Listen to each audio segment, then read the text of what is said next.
The air above Jerusalem feels heavy, as if the city itself is preparing for a truth too large for its walls. Ezekiel stands in a world that has been broken open by exile, a world in which the temple, the heart of Israel's identity, has become a memory carried like an ache in the bones. As he looks upward, he is not searching for escape, he is searching for understanding. And in that searching, the sky begins to move. It does not crack with sound, it changes in texture as though the veil between the invisible and visible thins. Ezekiel sees something forming above the crystal expanse he calls the firmament, the shimmering platform that hovered over the strange living beings he described earlier. The scene is not chaotic. It behaves like purpose taking shape. And then Ezekiel sees it, a throne, or rather, something that has the appearance of a throne, made not of wood or gold, but of stone that looks like sapphire, deep blue, almost alive with internal fire. To an ancient world, sapphire is more than a gem. It is the stone of kings, a symbol of authority, that belongs not to markets but to the divine realm. In Mesopotamia, kings sat on blue lapis thrones to signal cosmic endorsement. Here, Ezekiel sees the original, the template from which earthly power imitates. He is witnessing the true center of sovereignty.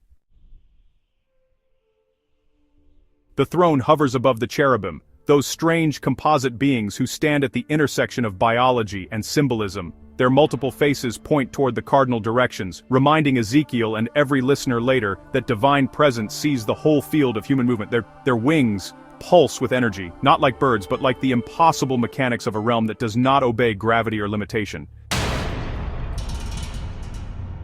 His throne does not rest on pillars of stone but on living beings that respond to his will with perfect synchronization. If the heavens have an engine, Ezekiel is seeing it. And yet, hovering within this glory is something heartbreaking, because the vision does not arrive as comfort alone, it is also judgment. In later verses, the glory of God, the radiant holy presence, will move out of the temple. That departure is symbolic and devastating. It marks the withdrawal of divine protection from the city that had abandoned its covenant. Ezekiel is witnessing the consequences of generations of injustice, idolatry, and corruption. But, Ezekiel chapter 10 verse 1 is not the moment of departure itself, it is actually the moment when God positions himself to act. The throne above the cherubim is the seat from which decisions are issued, decisions that shape nations and generations. In this vision, divine authority is not whispered, it is displayed. The throne's sapphire glow reflects something deeper than beauty. In Hebrew imagination, blue is the color of the heavens themselves. When Moses and the elders ate in God's presence on Sinai, they saw something like a pavement of sapphire beneath his feet. That memory echoes through centuries and lands here in Ezekiel's vision. The blue throne is not simply decoration, it is geography. It anchors Ezekiel's viewpoint in the realm of ultimate authority, beyond empire, beyond temple, beyond exile. But really, what Ezekiel sees is more than color and form. It is theology in motion. The throne above the cherubim illustrates God's transcendence, his rule beyond the world, but the wheels touching the ground show immanence, his engagement within it. The vision challenges Ezekiel's generation, who believed God's presence was locked to a building they had already lost. The chariot throne says otherwise. God can move, and God is moving. Judgment is not abandonment. It is intervention. In this moment, Ezekiel becomes both witness and interpreter of symbols that will echo through millennia. Later readers will see connections to ancient throne room imagery in Babylonian and Assyrian art, winged guardians, hybrid creatures, cosmic wheels.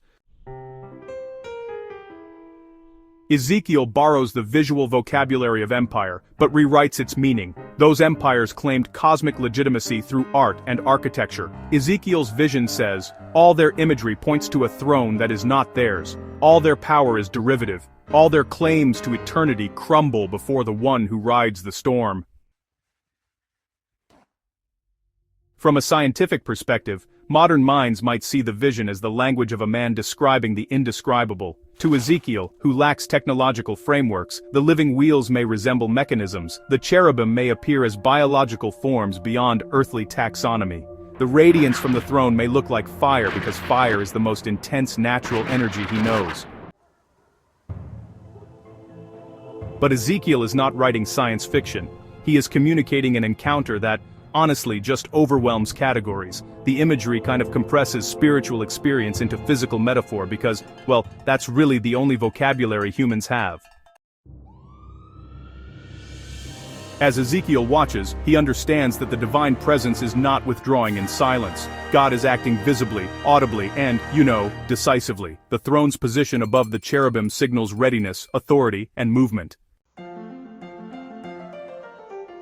For the exiles who will hear his words, this vision is, well, electric. They have lost homeland, temple, priesthood, and royal line, but Ezekiel brings a revelation deeper than despair. The true king has not been dethroned.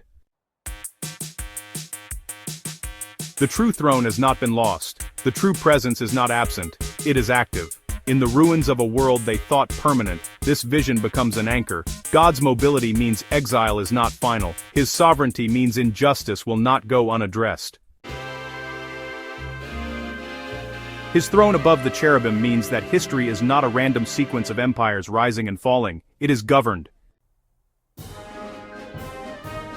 The sapphire throne hangs in Ezekiel's memory long after the vision ends. Its blue fire marks the moment he realizes that the center of the universe is not in a temple or palace, but in a God who refuses to be contained. And in the years to come, when he speaks to a broken nation, the image of that throne becomes his assurance. Despite all appearances, the one who sits above the firmament still rules, still moves, still sees, and still speaks.